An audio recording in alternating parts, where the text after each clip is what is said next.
साथ मौजूद हैं महिला कांग्रेस की राष्ट्रीय अध्यक्षा नेटा डिसूजा जी, जो कि प्रदेश दौरे पर हैं। क्या कुछ मुद्दे हैं इस बार उनके इस दौरे को लेकर के, उनसे जानते हैं, क्योंकि चुनाव नजदीक है राजस्थान में और मुद्दे ज्वलंत हैं। जी मैम, राजस्थान के दौरे पर आप आए हैं, क्या कुछ मुद्दे हैं, क्या रणनीति आगामी चुनाव को लेकर के आप बना रहे हैं, किस सिलसिले में ये दौरा? वैसे आज हमारे महिला कांग्रेस के प्रदेश की कार्यकारिणी की बैठक थी और इस बैठक में हमने हमारे, क्योंकि हम समझते हैं कि हम सब एक ही परिवार के लोग हैं, तो मैं अपनी परिवार की बहनों से मिलने आई हूँ। हमारे ज़िला अध्यक्ष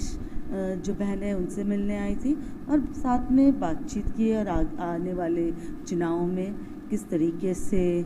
उनकी भूमिका रहेगी, क्योंकि सच्चाई ये है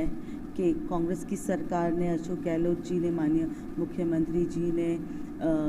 राजस्थान को और ख़ास करके राजस्थान की महिलाओं के लिए जो सोच रखी है, वो आज देश में कहीं पे भी आपको 500 रुपये गैस के सिलेंडर नहीं मिलेगा। और ख़ास करके उस दौरान जब केंद्र की सरकार ने गैस के दाम इतना ज़्यादा बढ़ा दिया है और बाकी प्रदेशों की महिलाएं 1100 और 1200 रुपये में गैस खरीद रहे हैं, ऐसे काफ़ी सारे मुद्दे हैं जिस पे बातचीत हुई है। कांग्रेस की आपके पास जिम्मेदारी है, तो महिला कांग्रेस का क्या विजन राजस्थान में, जिस प्रकार से बीजेपी घेर रही है कांग्रेस सरकार को, तो ऐसे में किस प्रकार से आप अपना पक्ष रखना चाहेंगी, कांग्रेस का पक्ष रखना चाहेंगी, क्योंकि लगातार सरकार निशाने पर है? देखिए, बात बहुत साफ है, सरकार को घेरना एक विपक्ष का भूमिका होता है और सही मुद्दों पे घेरना ज़रूरी भी है।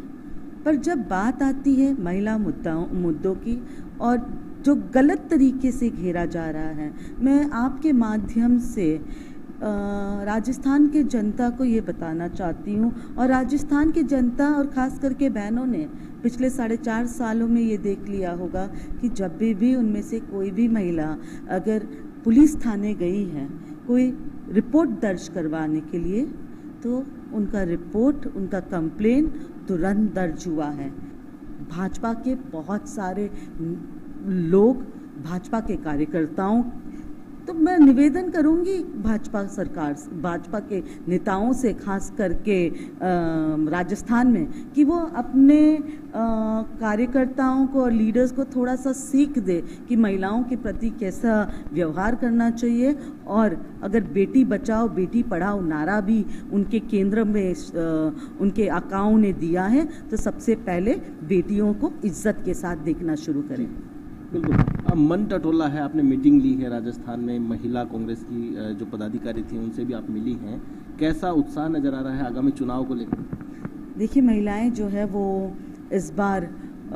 मैं जो देख रही हूँ वो काम भी कर रहे, ग्राउंड लेवल पे बहुत सारे महिलाएं चुनाव भी लड़ना चाहते हैं और साथ ही साथ जो सरकार के जो कामों से वो खुद बोल रहे थे मुझे कि लोगों में एक उत्साह है और लोगों ने मन बना दिया है कि 4.5 साल उन्होंने सुख जो भोगा है यहाँ पे राजस्थान में, तो इसका कंटिन्यूएशन भी होना चाहिए आने वाले 5 साल के लिए। तो लोगों ने अपना मन बना लिया है कि दोबारा कांग्रेस को लाना है। बिल्कुल, अंतिम सवाल आपसे मैं चाहूँगा कि महिला कांग्रेस की राष्ट्रीय अध्यक्षा हैं और पूरे देश भर में आप दौरे करती हैं और देश में एनडीए की सरकार है और एनडीए का मुकाबला करने के लिए अब कांग्रेस इंडिया में एक तरीके से इंडिया संगठन के साथ में है। क्या लगता है आने वाला लोकसभा चुनाव किस ओर जाएगा? देखिए, ये साफ है कि जिस तरीके से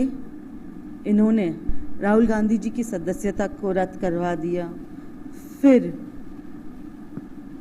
उनको घर से 2 दिनों के अंदर उनका घर छीन लिया,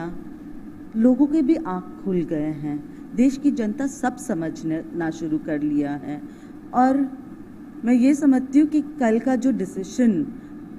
सुप्रीम कोर्ट का था, उसके बाद लोगों के अंदर एक उम्मीद जाग उठी है और उनको यकीन, उनको एक ट्रस्ट जो फैक्टर था और यकीन जो होना शुरू कर दिया उनके मन में कि सत्य की जीत होती है, सत्यमेव जयते। और आने वाले मानसून सेशन में मुझे पूरा विश्वास है जब राहुल गांधी जी लोकसभा में जाएंगे तो उनका पहला कदम लोकसभा के अंदर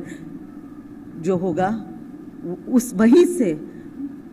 ये सरकार आने वाले 2024 और मोदी का डाउनफॉल होना शुरू हो जाएगा। जी बिल्कुल, बहुत बहुत धन्यवाद हमारे साथ जुड़ने के लिए। तो ये थी महिला कांग्रेस की राष्ट्रीय अध्यक्षा नेटा डिसूजा, जिन्होंने बताया कि प्रदेश में फिर से गहलोत सरकार रिपीट होने वाली है, क्योंकि उनकी योजना इस प्रकार की रही है। महिलाएं उत्साहित हैं और आगामी चुनाव में उत्साह के साथ मैदान में जाने वाली है। साथ ही साथ उन्होंने दावा किया है कि आगामी लोकसभा चुनाव में मोदी सरकार का तख्ता पलट होने वाला है। कैमरा पर्सन रामकिशन गुर्जर के साथ आशीष तिवारी, A1 टीवी, जयपुर।